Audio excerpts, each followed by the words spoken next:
Hey guys, today I'm going to show you pigeon pose. So pigeon pose is a really great hip opener, pretty deep hip opener.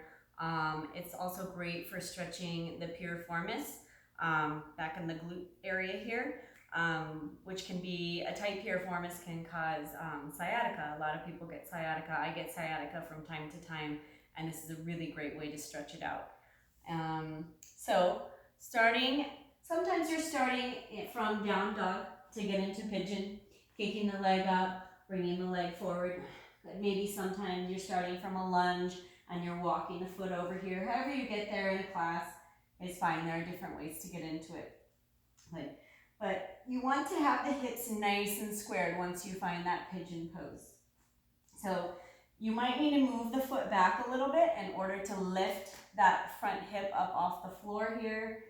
You might want to move it a little bit further forward if you need to get a deeper stretch through that front hip. So finding that sweet spot, whatever feels good for you. The back leg is nice and straight from the hip down to the toes, or maybe if you want to make it more challenging, you curl the toes, lift that back knee up, engaging that back leg, reaching back through the heel. Good. So you can stay up here on the fingers, almost like you're going to want to move forward a little bit. You can stay on the hands, you can bring the forearms to the block or the floor. You can make a pillow with the block or the hands here. You can walk the arms up overhead.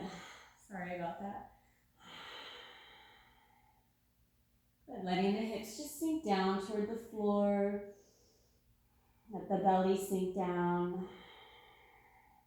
If you want to move a little bit deeper into this stretch, so my right knee is bent here, so I'm going to take the opposite arm, that left arm, and then thread it underneath the right. Come on to that left shoulder. And turn the gaze, look under that right armpit. Maybe even bringing the top arm behind, letting the hand rest on the back, maybe grabbing the foot. My foot's a little far forward here. And then to come out of it. Oh, actually one more variation here. But dropping that back foot down. If you want to add a stretch through the front of the quad, you can reach back, grab onto that back foot, pulling the heel in toward you. Get a really deep stretch through the front of the quad, sort of a pigeon variation here. Sometimes I'll move up into king pigeon from here. Sorry about my cat. Good. And to come out of it, just shifting your weight onto that front hip. So if you have a hard time getting that hip up off the floor, like I said before, oh my gosh. Like I said before, you can always move this foot back closer to the pelvis here. That'll help lift that hip up.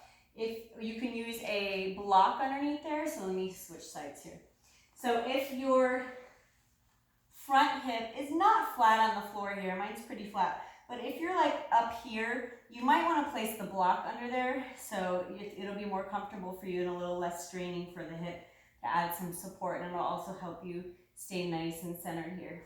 If you can't get that front hip up off the floor at all, even after pulling the heel back here, even after trying to stuff the block or the blanket underneath there, if it's just not coming up, that's okay. You can do baby pigeon here instead. So you can keep the hip down and then just bend the back knee in that case. So if you have this hip on the floor, don't try to straighten the back leg. It's going to cause your spine to twist kind of weird here. Good. So if that hip is down, just bend the back knee. You can still walk forward from here for a baby pigeon.